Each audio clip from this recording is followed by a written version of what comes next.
Merci, quelle introduction. Alors pour rester dans la tradition de je viens à Paris RB, je parle pas du tout de Ruby. Là je vais vous faire un peu d'histoire, on sort un peu de la technique. Là je vais vous parler de Grace Murray Hopper. Alors rapidement, qui connaît Grace Murray Hopper? Levez la main. Ouais, quelques-uns quand même. Alors Grace Murray Hopper, c'est elle. Donc c'est quelqu'un qui a fait beaucoup pour le monde de l'informatique, mais qu'on connaît pas beaucoup. Donc on connaît bien Alan Turing, des gens comme ça, il y a même eu un film sur lui. Mais on la connaît pas, elle a fait plein de choses. Il y a beaucoup de ressources sur elle en ligne, mais c'est vachement orienté sur... Elle a fait une carrière militaire, etc. C'est un peu sa vie, son œuvre, mais pas tellement ce qu'elle a fait techniquement. Donc moi, ce que j'ai fait ça. Un article de blog, et j'ai lu des interviews, j'ai fait toutes sortes de choses pour essayer de recenser vraiment techniquement qu'est-ce qu'elle a fait. Et d'ailleurs, je suis Marc GG sur Twitter, bonjour. Et je vais vous faire un petit overview de cet article en quelques minutes, et si vous voulez en voir plus, vous pouvez aller le lire. Alors, déjà, au début de sa carrière, Grace Murray Hopper, c'est la guerre à ce moment-là, la Deuxième Guerre mondiale. Elle est américaine, elle s'engage dans les Waves, qui sont les femmes dans l'armée américaine. Et là, vu qu'elle est professeure de mathématiques, elle est envoyée à Harvard pour travailler sur le Mark Computer. Donc c'est des ordinateurs énormes, ceux qui prennent des pages, enfin des salles entières. Et je pense que c'était dans les premières personnes à réellement coder au jour le jour. Donc c'était sur des cartes perforées, c'était pas du tout la même chose, mais c'était une des premières personnes à réellement coder sur des ordinateurs. Donc là, d'ailleurs, pour info, c'est avec cet ordinateur qu'ils ont calculé toutes sortes de choses mathématiques compliquées, ça je vous épargne, enfin je m'épargne aussi d'expliquer ça, mais qui ont servi sur le Manhattan Project principalement.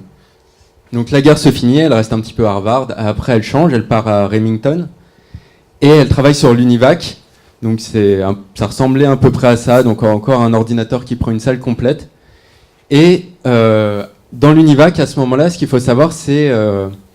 Les développeurs, ils travaillaient sur quelque chose très très proche du métal, mais très proche du métal, pas comme du C, c'est plus du binaire quasiment. Et ils écrivent tous de l'assembleur. Et donc elle, ce qu'elle a fait, elle a créé le premier compilateur. Et le premier compilateur, à ce moment-là, c'était tellement révolutionnaire que les gens la croyaient même pas. Ils disaient non, les ordinateurs, ça peut pas faire ça. Les ordinateurs, ça fait pas des programmes. Les ordinateurs, ça fait des maths et c'est tout. Et donc tout le monde ne la croyait pas, et il a fallu 2 ans à peu près avant que quelqu'un décide de se dire tiens, on va vraiment l'utiliser sur des projets et ça va marcher. Donc elle a quand même réussi à faire marcher ça, et elle a rebondi sur un autre projet de Remington qui s'appelle Flowmatic, et l'itération juste avant qui s'appelle Mathematic.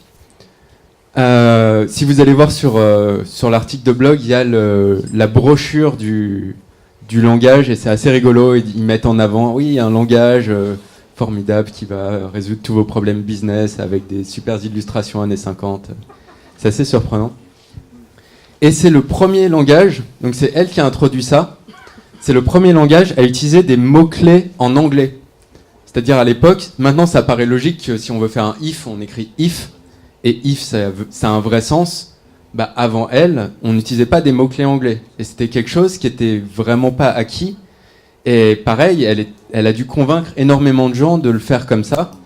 Parce que les gens disaient, non, un ordinateur, déjà, ça fait des maths, tu lui as fait faire des programmes, c'était bien gentil, mais si en plus tu les fais parler anglais, on est en train de faire n'importe quoi. Et elle a quand même réussi à faire ça. Parce que ce qu'elle disait, c'est l'informatique à ce moment-là, enfin, ce qu'on peut plus ou moins appeler informatique, c'était vraiment des mathématiciens, des gens dans des universités, et c'était pas tellement adapté au monde de l'entreprise, à l'industrie.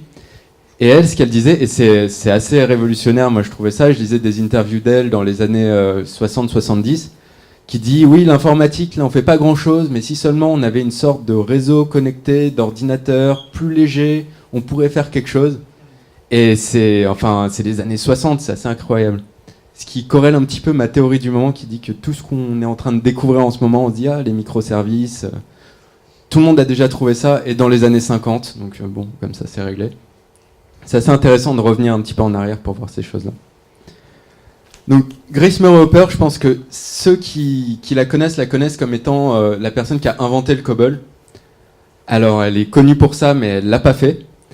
Elle n'a pas inventé COBOL, mais elle a eu une énorme influence. Donc, en gros, à l'époque, il y avait, à l'époque de la création de COBOL, il y avait Flowmatic, il y avait Caltron et il y avait un autre langage où j'oublie tout le temps le nom, mais en gros, il y avait 3 langages, donc forcément, ça a beaucoup influencé COBOL.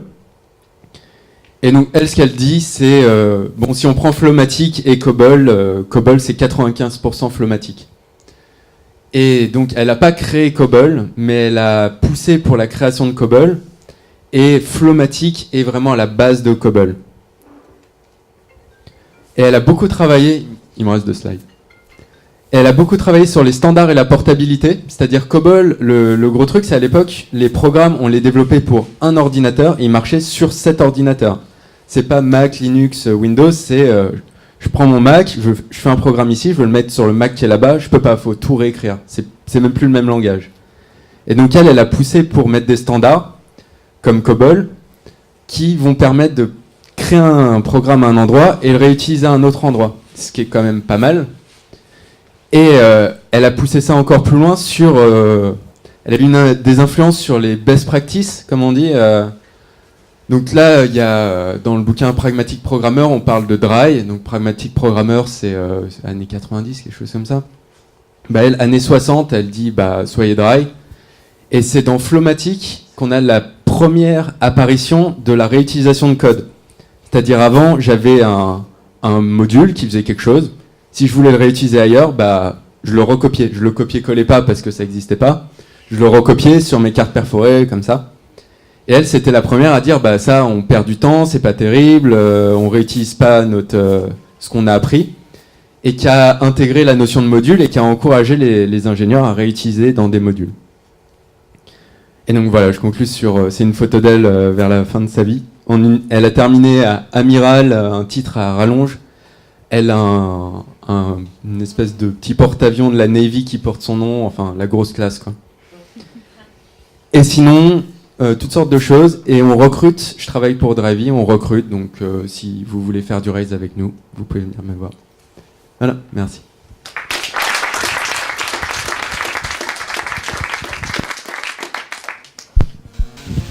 Merci.